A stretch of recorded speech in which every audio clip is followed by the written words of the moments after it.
I'm Kate Walker for Triangle Modernist Houses in Durham, North Carolina, the home of George Smart, for a conversation with Harry Wolfe. Harry's a native son of North Carolina and one that got away. For about the last 24 years, he's made his home in Southern California, and we welcome him here today. Welcome and welcome home. Thank you very much. It's nice to be here. It's great to have you here. Do you get to North Carolina very often? Is this a rare visit? I have a sister who lives in Wilmington, and that's the principal connection that I have. I lived in Charlotte for many, many years, but I have a few friends, but no family left there. One of your friends there is Marley Carroll, I believe. Yes. I haven't interviewed him yet, but he's on our hit list. Well, he'll be great. Okay. There's so many things we could talk about, and I wanted to start, just for a little background and context, with sort of a timeline that just kind of a run-up on your real career. You were born in Charlotte, Right. went to high school there. 300 years 300 ago. years ago, okay. I actually didn't go to high school there. Oh. I moved to Macon, Georgia, well before the Allman Brothers were anybody's idea about anything. I see. So I went to high school in Macon, Georgia. Well, that explains the next thing I was going to ask you about, is how you ended up at Georgia Tech instead of NC State, where so many of the architects that we have in our archives went. Well, I went to Georgia Tech from Lanier High School in Macon. At that time, the high school had no advisor to tell you where to go to college. And I had no idea what I wanted to be or do. Really? I'm always interested in things that I'll characterize as scientific, which I did at that time. And Georgia Tech was there, and Georgia Tech had a wonderful football team. And so I knew about them, and I thought, why not? It's just 100 miles up the road. Yeah, so when you started out, you didn't have an idea of being an architect? No, I started out in the School of Textile Engineering because my father was in the insurance business and he insured a lot of textile mills, and not knowing what I wanted to do, I decided I would study textile engineering and probably go to work with him. And I never went in the textile engineering building. The first year you're at Georgia Tech, everyone except the architect studies the same things. And the first summer after my first year, I went to summer school in order to make up a busted calculus course and take some other courses and get ahead. And I had a wonderful summer. I lived in a fraternity house. There was no house mother there that summer. There was just a lot of guys. And I neglected to buy books, and I didn't go to many classes. And did you go to the calculus class that you were trying to make up? I don't remember. But I know that Georgia Tech had a 4.0 grading system, and I made a 4 with the O in front of the 4. I had a 0.4. In front of the decimal? Yes. All right. The decimal 0.4 that summer. So the dean of students said goodbye. My father said goodbye to college, and they both said you have one choice. You can go to night school and make it up. And I went to night school, and I took a required mechanical engineering class, and I loved it. It was required for the textile curriculum? Required for anything at Georgia Tech. Okay, well that makes sense. So I loved it, and I had a lot of friends who were in the dormitory who were studying architecture. I'd sort of look over their shoulder and see what they were doing, thought that was interesting, hang out at the school. I thought, gee, I'd like to do that. And then after a while I thought, I think I could do that. And then after a while I thought, I think I could do it as well as they are. Then after a while I thought, I think I could do it better. And as it turned out, that's probably how it's worked out. I mean, as you look back on those years and the people you went to school with, we won't name any names. A lot of good people. Are there people out of your class or curriculum that have been as acknowledged and successful? Yeah, there's some very successful guys. Most of them were a year ahead of me, and some of them even farther ahead of me. There's Tom Angelette, who founded his own firm in Atlanta, and it grew and grew. It's now TVS, and he's retired. A number of very good people. So you then went on through the architecture curriculum. I did. I went through, Georgia Tech had a 5-year program, and after 4 years you got a BS undesignated, and then the 5th year you got a Bachelor of Architecture. And I had a very good principal critic, named Edwards. And Mr. Edwards came to me late in my 4th year, and he said, you need to find another place to go to school next year. And I thought, what have I done wrong now? What kind of trouble am I in, right? Yeah, really. And he said, this place has taught you all it has to teach you, and if you're back here another year, you're gonna, just be marking time. So I got in the car and I drove north, and I looked at Yale, and I looked at Harvard, and I looked at MIT, and Yale was in transition. Harvard, everyone was doing Jose Luis Sierra houses, courtyard houses, and at MIT, there were a lot of personalities there, and a lot of people doing different things, and I thought, I think at MIT I could figure out who I am instead of trying to figure out how to be somebody else. And so I went to MIT, and it was a great environment. Was that a 1-year completion program, or were you there longer? No, there was a 1-year completion program. I think it may have taken me longer. The 1 year that took. And Eduardo Catalano was there, having come from NC State to there, and did you ever have classes with them? yeah, I did. Yeah. We used to joke about Catalano's 3 E's of architecture. It was espace, estructura, and escale. And he was a sweetheart, really, really nice man.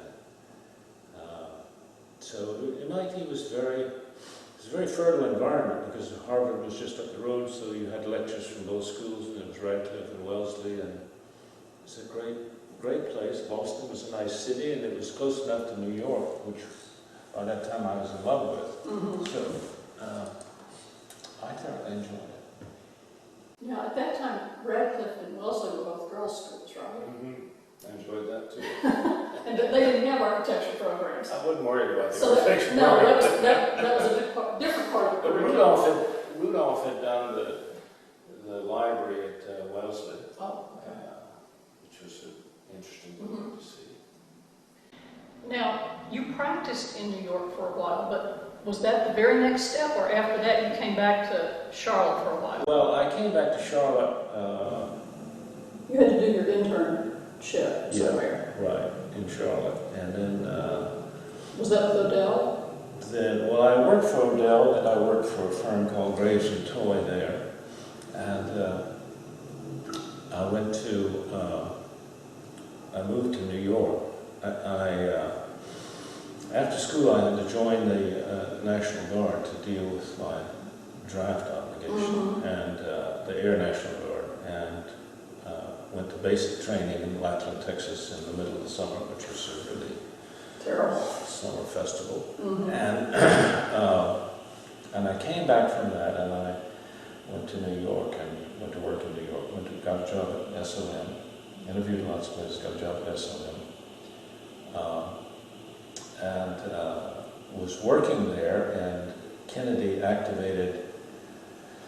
sent me a letter and asked me if I'd go to Germany for him, and I declined. And he said, you don't understand me, about 2,000 other chaps who were also going to join me. Right.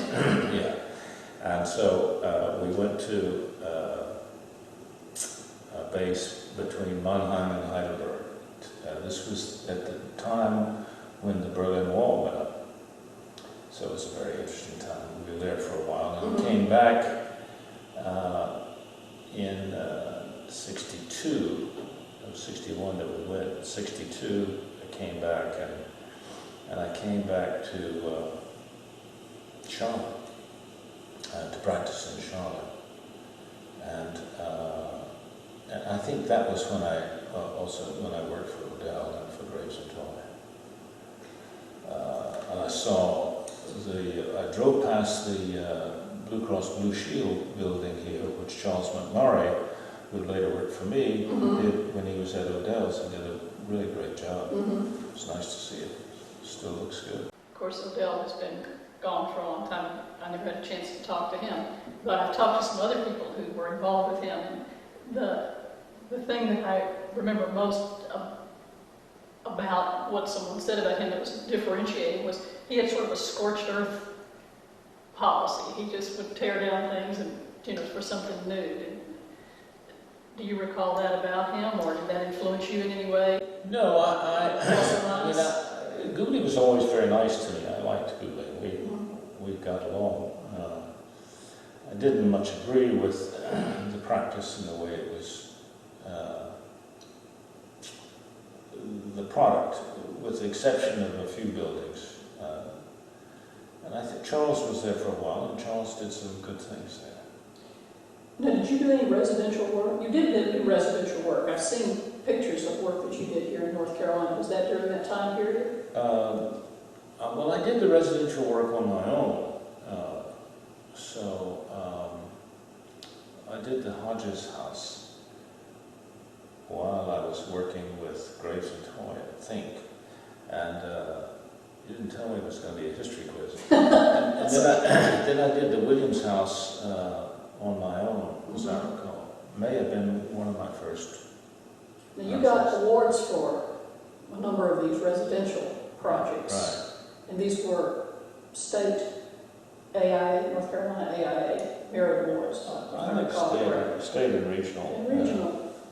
One of the things I want to ask you about, I may be fast forwarding in my own agenda here, but only about 10% of our membership in what's called the Mod Squad that is sponsored by Triangle Modernist House, only about 10% are architects. The rest are fans of modernism and modern architecture. And I don't think a lot of people who are not architects realize what the process is of getting these awards. I mean, AIA is not out there scanning the horizon. There's an application and a competition process. Can you speak to that a little bit about what it takes to get in the queue? You've won so many awards. You've won 5 national merit awards and numerous regional and state awards. I haven't won any national merit awards. I've only won national honor awards. National honor awards, sorry. Okay. Actually, the national award is only an honor award. Okay. Yeah. But you've won that 5 times? Yeah. The merit awards, as I recall, are regional and state. Oh, okay. And the honor awards are national. Right. Is the process... Well, they're national awards at all levels, but at the national level, there is only the honor award. Okay. Is the process similar in competing for those awards? Well, the process is different, and the format is different in everyone, and that continues today. So it would be nice if you could sort of put together these portfolios and then just have them and dole them out. Yeah. Each one is different. In some ways, it's with the digital age, it's easier because you used to have paper, so you had to have prints and you had so on, and you had to have the drawings, and the drawings didn't always reproduce at different scales. Right. You had to redo drawings and so on. So it's the digital age has helped us a little bit. Are you still in competition for any of these awards? Are you still doing work at that for competitive? No, I don't submit very often, but it was suggested that I submit let me back up. Okay. I did the Florida headquarters for what was first NCNB and then Nations Bank and later became Bank of America in Tampa. And is that the Rivergate? It's now the round Rivergate. The round building. Right. Okay. And last year I got a letter that looked like a form letter from the Florida AIA, and I assumed it was for some continuing education or convention or something, and I was about to toss it away, and the last minute curiosity got the better of me, and I opened it, and I found that the Florida AIA was celebrating its 100th anniversary, and to do so they had picked buildings from the last 100 years, And that tower was one that they had picked, so I thought that was really very nice. And it was built was completed about 24 years ago. At least for that day it was 24. I guess it's now 25. Mm-hmm. And I thought that was a nice kind of spontaneous recognition, because the building had gone from being occupied by the bank. It was built in a joint venture with a developer. And then the bank left for a larger quarters, and the building went through a series of not very enlightened owners. And now it has an owner who really loves the building and has an appreciation for architecture and so on. So it was nice to be able to say to him, you know, your and my building is now getting some recognition.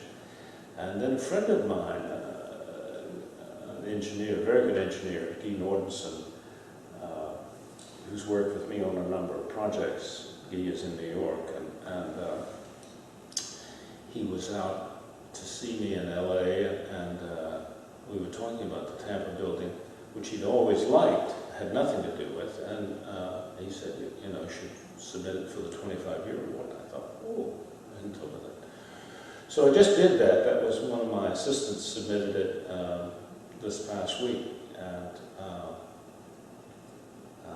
sure enough, the format was completely different from anything and everything else. And the assistant had figured it out. And the assistant fortunately did figure it out. Good. And I got to say, this photograph, that photograph. Well, that building will get a test this week. There's a hurricane blowing into Tampa. It's probably been through a couple in these. And I would think a round structure could take a certain amount more than a flat surface. It does in a way, because the structure is designed as a tube, but one of the interesting effects of high wind velocities in a round structure is that on the lee side, you get this negative air pressure. So they actually, the tower has these two slots at the top of the building, looking east and west. Yes. And the one on the east side, they sealed the doors, so you couldn't get out onto this terrace. Otherwise you'd be in danger of being sucked out of the building. Yeah. Okay. 30 floors up. Yeah, that wouldn't be good. No, not good. Not good. Well, that'd be good. It's the landing that's not so good. Well, you've been in California for 25 years now, and so you've dealt with not the hurricane things, but earthquake and working around all of those codes. And how has that influenced your design or practice? Or is it easy to build that in underneath without really affecting the look and the performance of the building? Well, actually quite the opposite. I mean, my view about architecture and the making of it is that you take the necessities and synthesize them. And so the necessities have to do with what makes it stand up, the structure, and what makes it weatherable, that skin and the systems sort of inside of it. And you take those things and you put them together in the most thoughtful way you can, and if you do that and you synthesize them, then I think you've got something. And what comes out of that synthesis is what the building looks like and feels like. Mm-hmm. And if you can do that in a way that brings order, and in my pursuit brings some sort of serenity out of that order, then sometimes you can make a little music. And every now and then you get lucky, you can kind of make a little symphony. Yeah. I was looking at the photographs on your website of the Disney parking structure. And is that at Disneyland? Yes.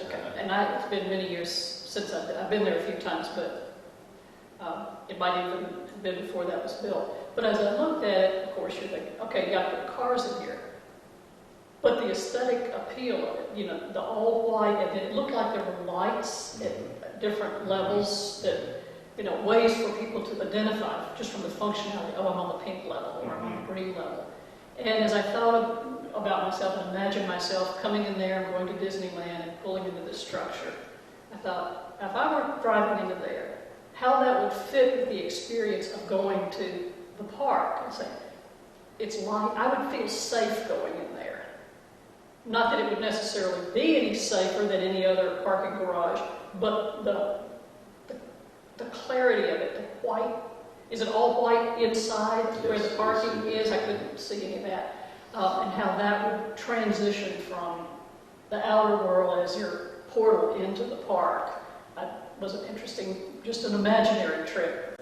Well, the color that is there occurs on the pedestrian walkway, which is at the end of the building, and it's really a color reflecting that comes from the reflection of the tiles in the floor. Oh, okay.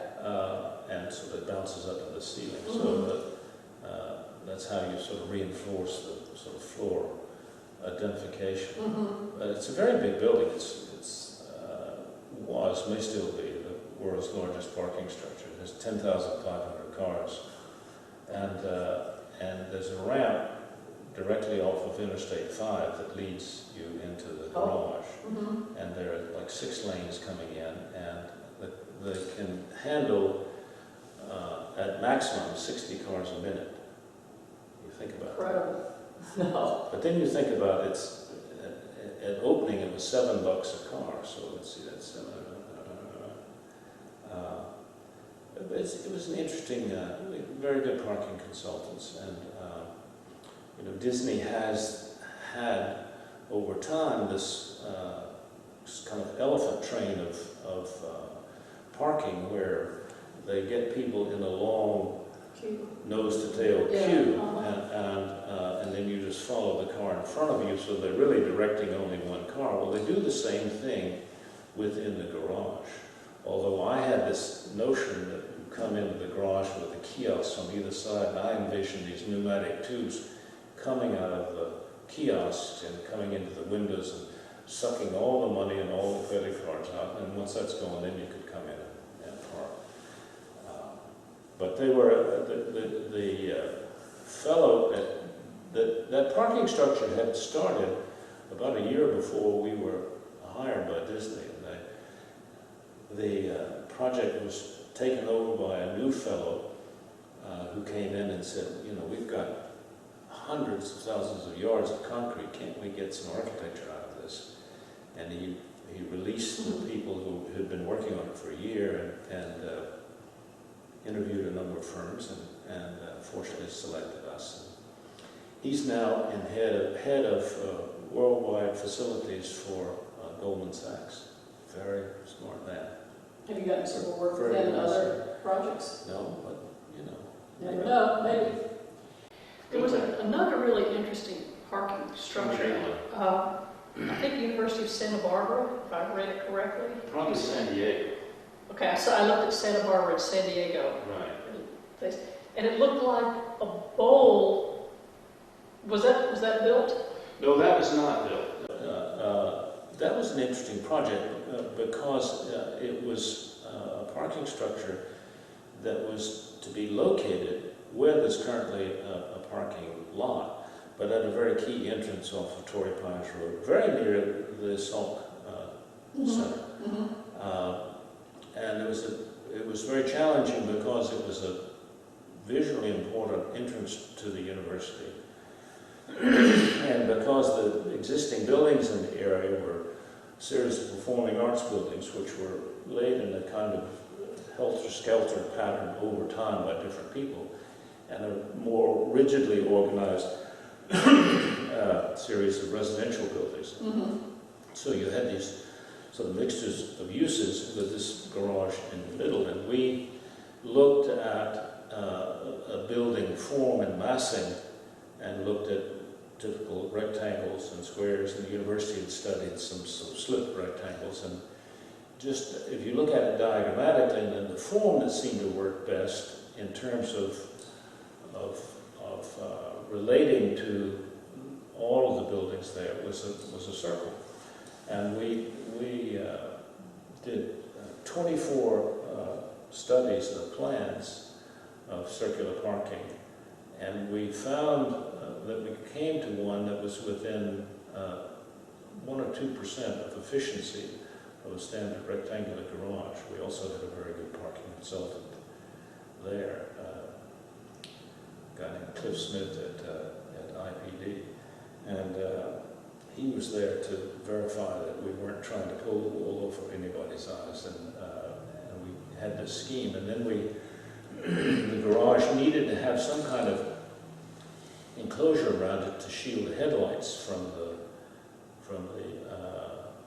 automobiles at night in the housing and whatever other events there.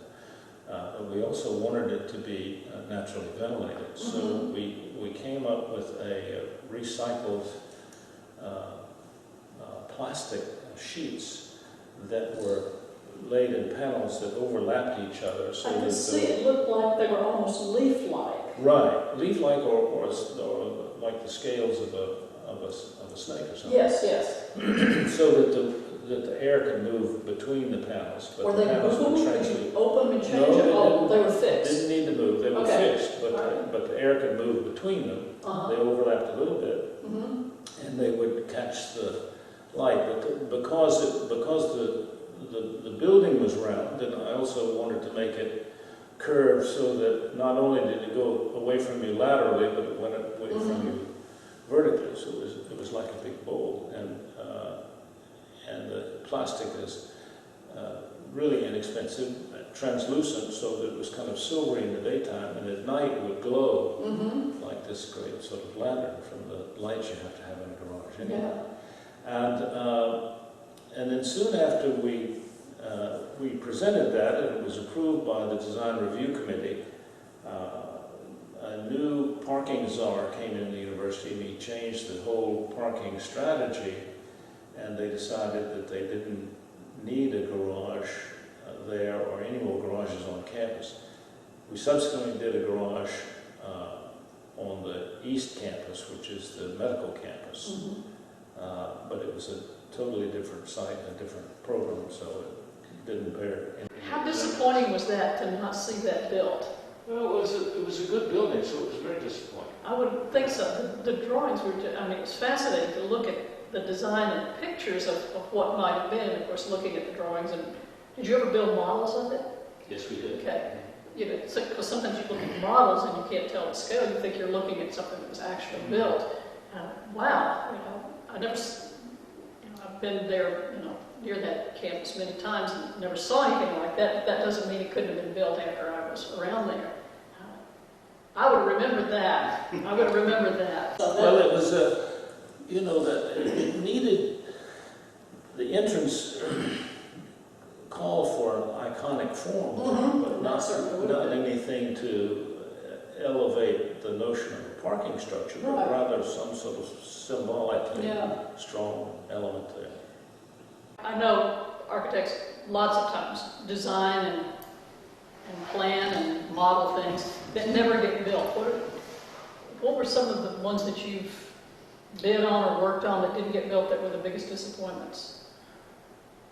Well, anything that wasn't done was a disappointment. There was a wonderful tower that we designed for Los Angeles, for downtown, the 747 tower, that had a diagonally braced structure that was about 30% more efficient than comparable buildings in downtown Los Angeles within that seismic zone. And in fact, we worked with the man I mentioned earlier, Lee Nord's the structural engineer, and it was a wonderful building, and everybody loved it. The developer loved it. And then the real estate market crashed had already crashed on the East Coast and moved to the West Coast. And ultimately, the development company, which was owned by Home Savings of America, collapsed, and Home Savings was bought by Washington Mutual, and Washington Mutual collapsed, and so it was a sort of a whole series of things that followed that. But yeah, I'm sorry that one didn't get built. No, I'm always sorry. I know. If I recall the pictures, that one had Express. Yes, which, were those done with tensions that would Well, give in an earthquake? yeah, actually, they were like, they were vertical trusses, which are very efficient and not often used in seismic zones because they're quite rigid, quite stiff. Mm-hmm. So we joined them with what I called a zipper, which was a sort of Verendeel truss in the center, and that's where all of the movement would take place, and so that they would shift a little bit, and so that's where you would go if you had a really maximum event.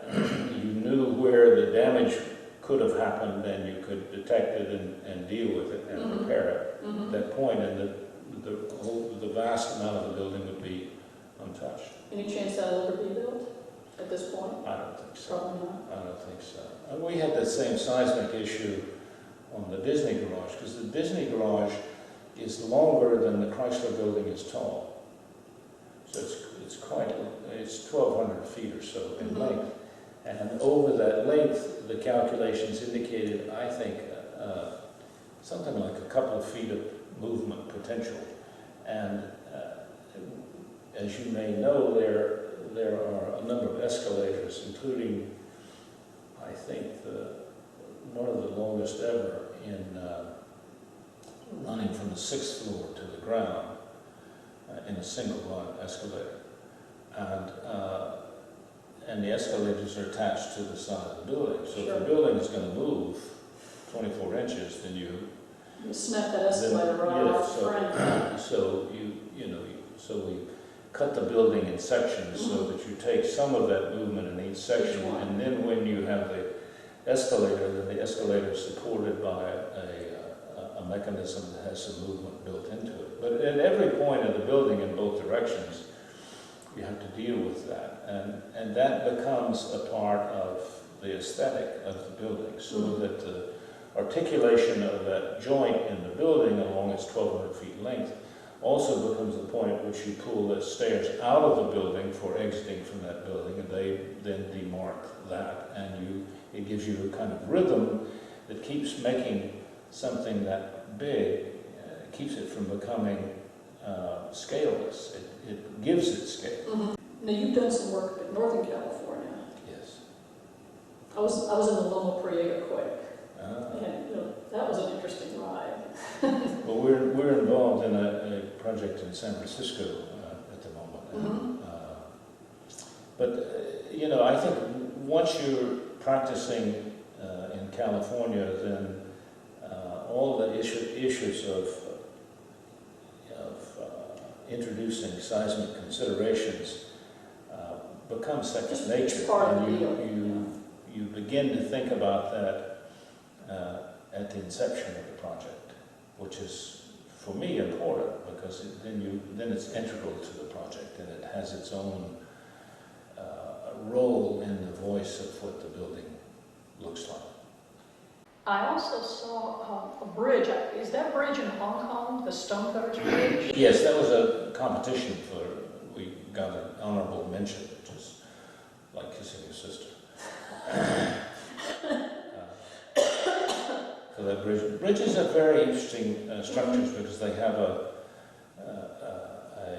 whole ethic of their own, and I think the bridges are very interesting. Have you done other bridges?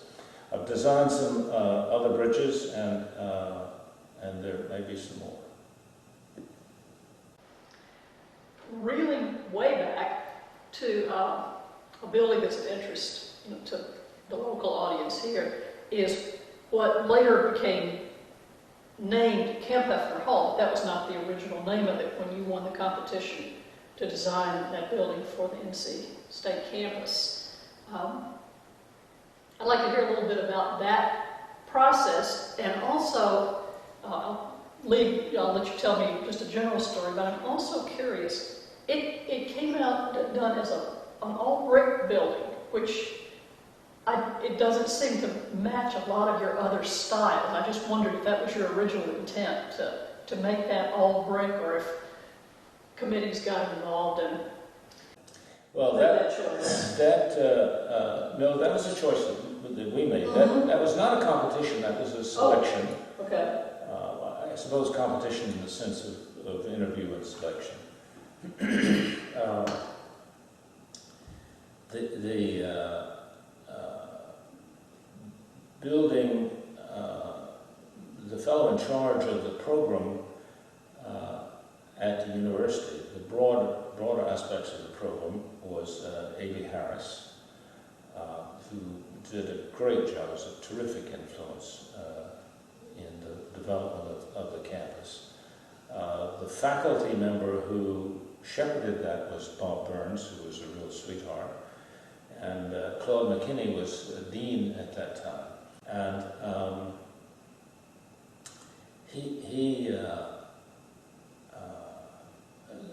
there was an early decision was to make the building as an addition have its own identity, but carry on in the fabric of that part of the campus, which was largely old textile mill buildings, which were brick construction. So we decided quite early that the building should be brick. It should be brick and concrete, and it should be precast concrete, so that there was an exposition of what the building was made of and how it was built as a part of being a learning place. So the building itself could be instructive to the students there. And we mentioned Marley Carroll earlier, and Marley Carroll was a partner of mine at that time and was instrumental in that building. And Bob Burns, as the faculty person, was very happy, very proud of that building. I remember detailing the brick. Harold Ogburn, who is still in Charlotte, worked with me at that time, and he figured out a way that we could detail the building and minimize the expansion joints and the construction joints in the whole western brick surface of the building that faces what was then a parking lot. And the other part of that building was the sort of threading through it of existing circulation paths in the campus of students going buildings that were south and north of it and so on. So the idea was to make the building permeable in that regard and accessible from multiple levels, which made the exercise of designing it that much more complex, but also, in a way, much more interesting for us. And to articulate the systems of the elevator and the mechanical systems separately from the building, so we continued the theme, the notion of the building as an educational tool in itself. So there were a lot of aspects of that building that were fun. On a personal note, my son, who's now 25, when he was in high school, went to a summer program at NC State and lived in some dormitories. And I arranged for him to meet Bob Burns, who was still teaching there, although he was emeritus at that point. And Bob had great stories to tell my son Grayson about the design process. The process which included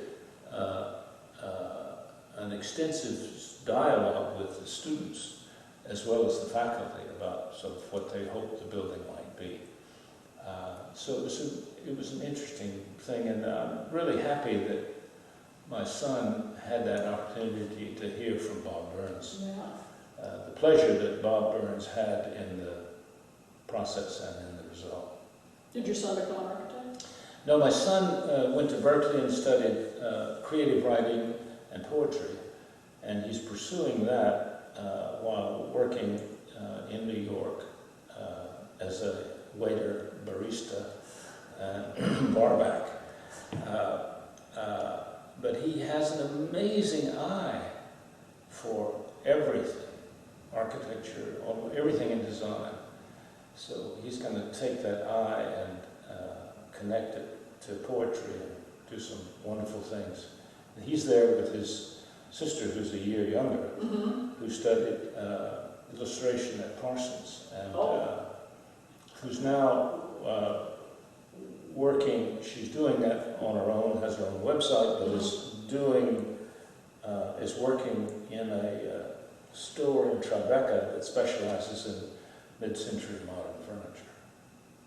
Have you ever designed furniture yourself? I have. I've designed. I designed a chair in particular that was made, and is the prototype is owned by a friend of mine in New York, and it's a nice little chair. Do you know Murray Wisner? Oh, do I know Murray?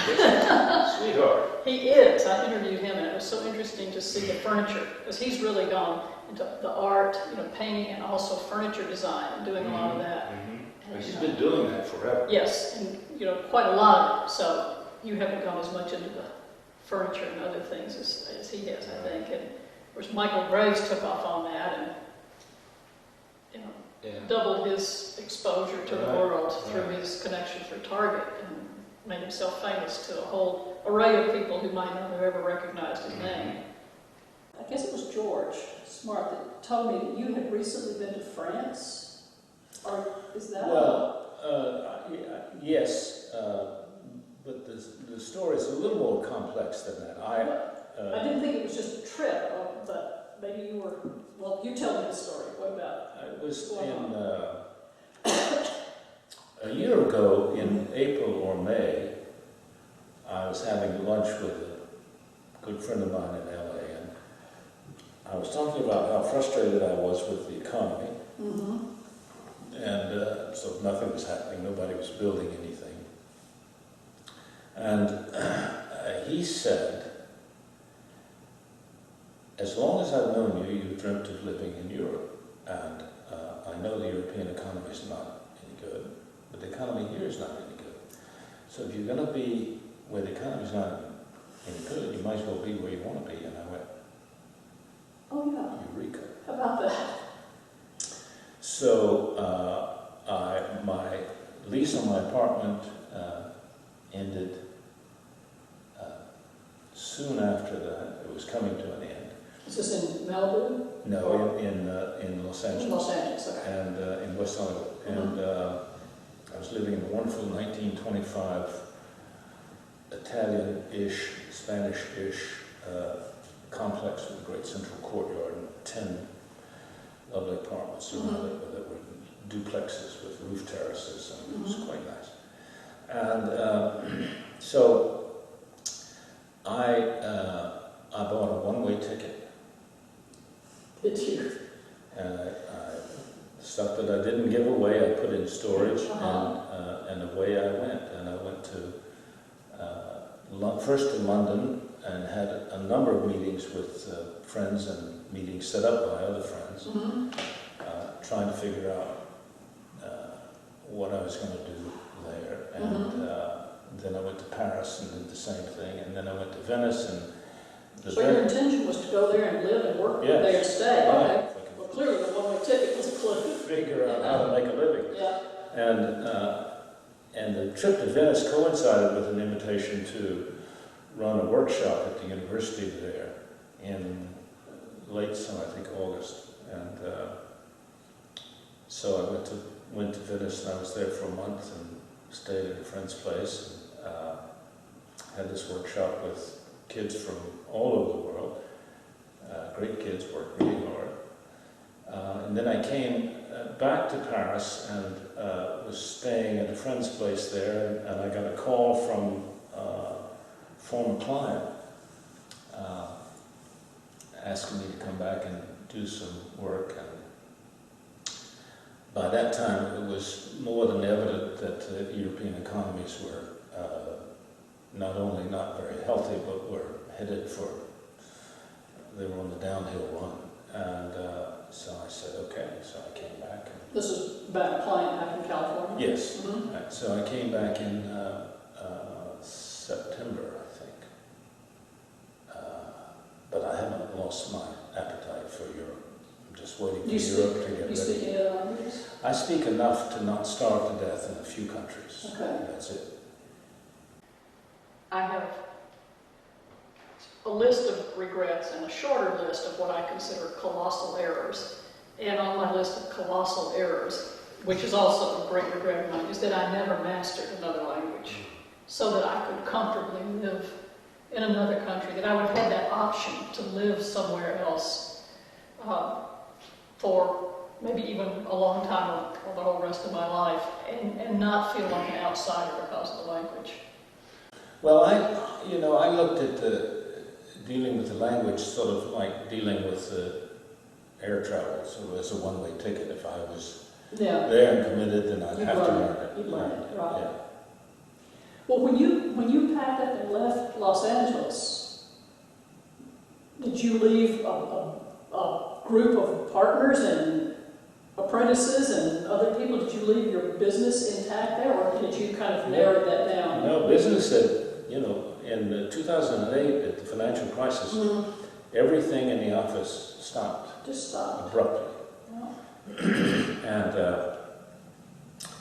first I moved the office to my house, and then after a while it just got smaller and smaller, and I was operating really with people out of their own offices, their own house offices, and so on.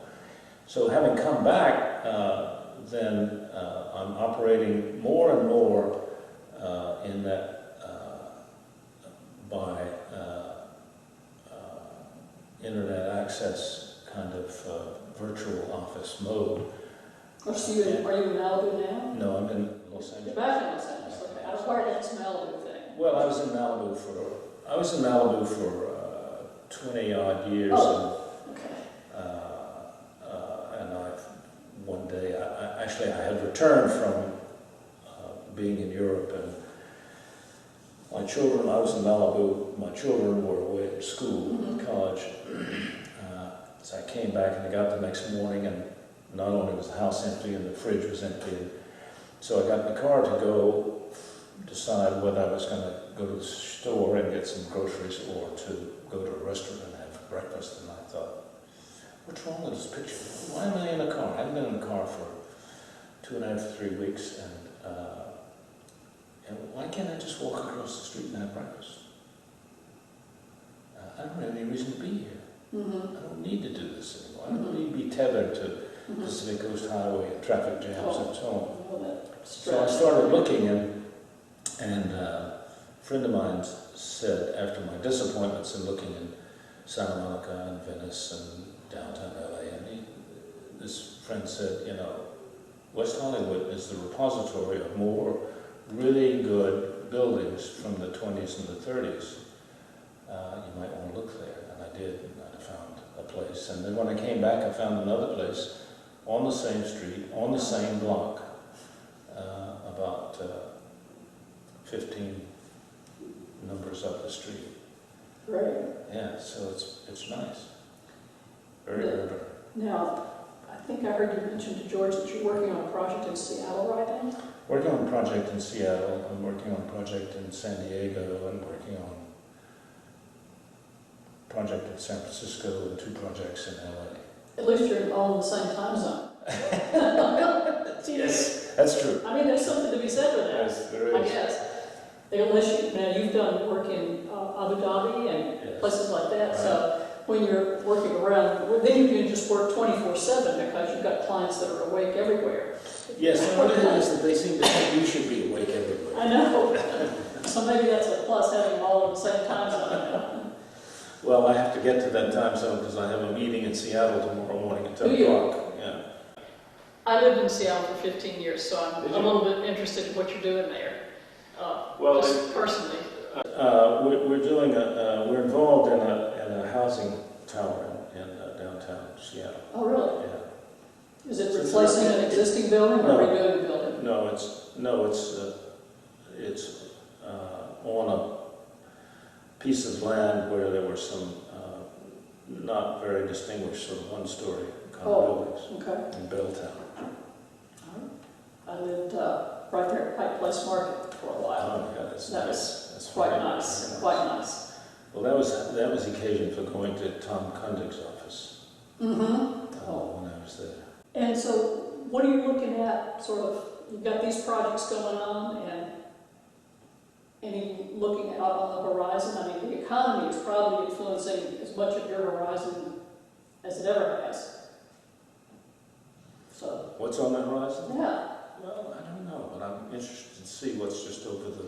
Just over the hill. Yeah, just over the ridge. Well, you're clearly not over the hill. You still got a lot going on. Really, you know, I mean, you probably would still even consider a move to Europe if the economy would support that. Is that true? There's no probably to that. That's you definitely would. That would. If you could wave a magic wand, that would be your choice. Yeah. That would be your choice. Yeah. Before we wrap up here, just any broad thoughts that you have about the direction of design and architecture now, or any people that you're looking at and watching with interest about, especially younger people that are coming along? Well, I'm looking over my shoulder. People out there. I think that architecture has changed so much. I think that what we see today in the sort of pantheon of star architects largely are people making things in which the buildings are very aggressively saying, "Look at me." And I think that historically, architecture's principal role has been as a backdrop for human events. Perhaps we're talking about some of the things like Frank Gehry's, some of his things that are very self-conscious, in my opinion. I think that most of the buildings built today and the buildings that are published today are about looking for the next new thing and about sort of look for me, look at me. And I don't think that's really what architecture is best about. I think architecture is best about the kind of simple things of problem solving, and what the building looks like then grows out of a response to that, which is program, but which is also structure and systems and so on, but which is also about place, time, and culture. And I think that last component, that place, time, and culture, is what's really important, because what's happened is that we have figured out that we can build the same thing anywhere.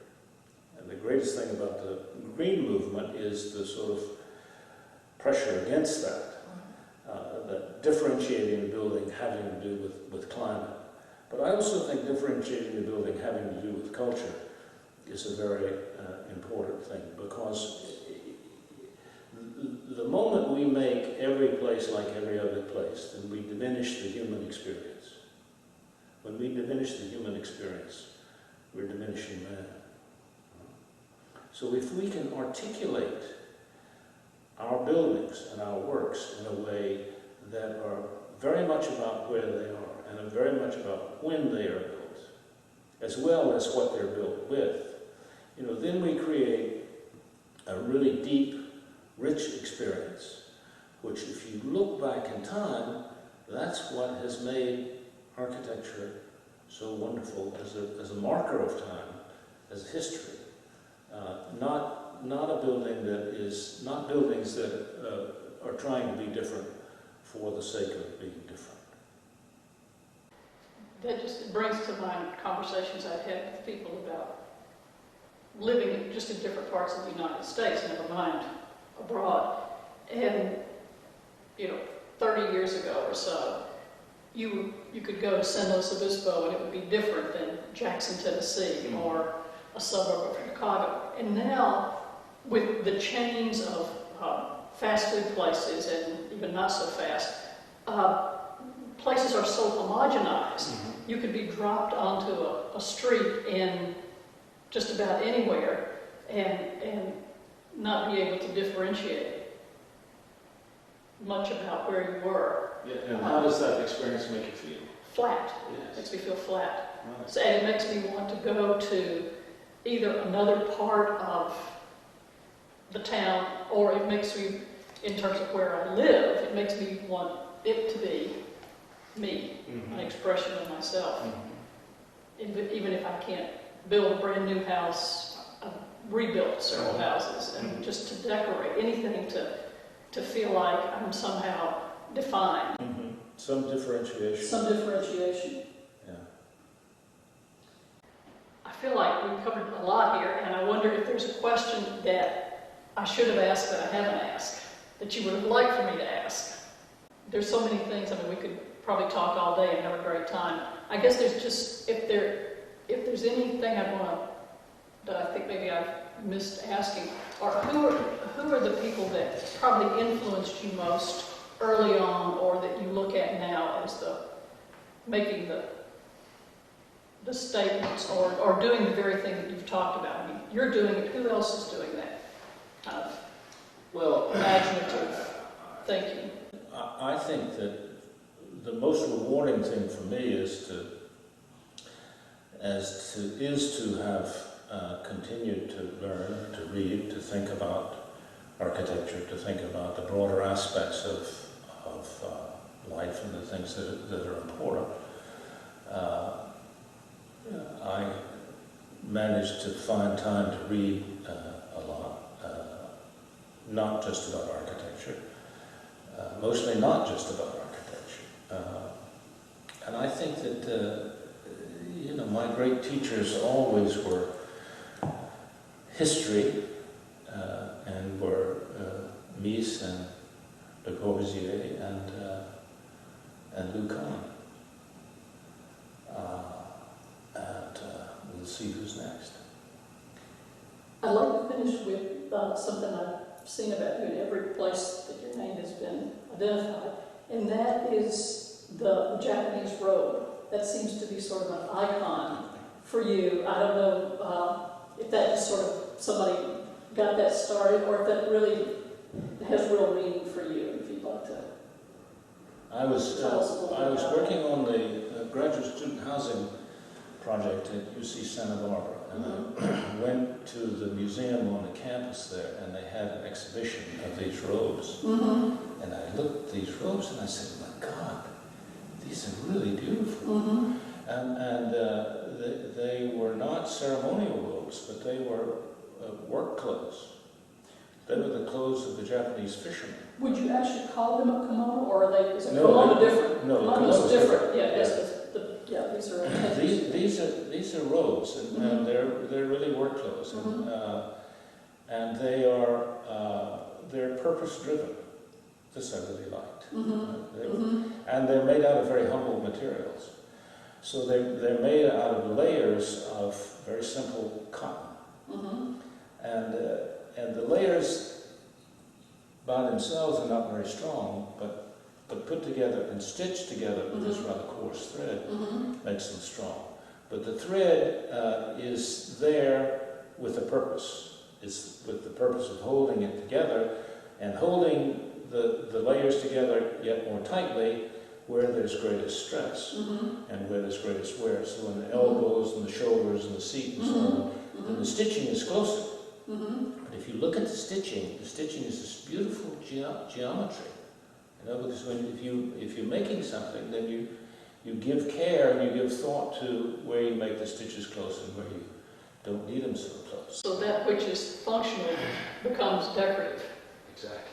The function becomes beautiful. So that's exactly it. So I thought that these things are beautiful, but the people who made them weren't trying to make them beautiful, but they were making them beautifully.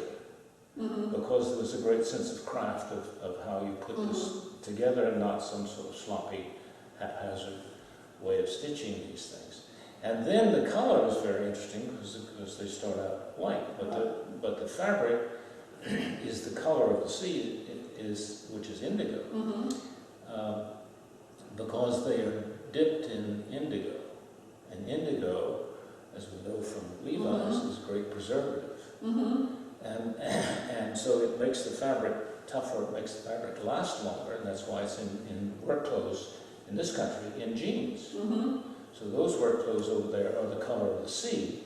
So that consonance is really quite lovely thing. So once again, So the when you- function becomes When beautiful. you take all of those things and you combine them, or you synthesize them in that way, and you produce it, I looked at this and I went, my God. I got it. So what all of that reminds me of is I was listening to NPR the other day, and the song is Hey 19, and it's by Steely Dan. And she said the thing that I like so much about Steely Dan is this is a group of musicians who were so interested in the mathematics of music. And I remember when I was working on the tower for LA, I looked at it one day and I said to some people in the office, I said, come look at this. You're going to see a drawing of Bach, because it's all about the mathematics. It's a fugue. And I think the robes are that kind of unconscious fugue. So when you bring things together in that kind of measure, in that kind of way, that kind of beautiful pattern, yeah, making architecture, even if you can wear it. I love that. I love that too. This has been delightful. This will be so wonderful to have this conversation for our website and our archives. And I can't thank you enough for such a great time. Thank you. Okay.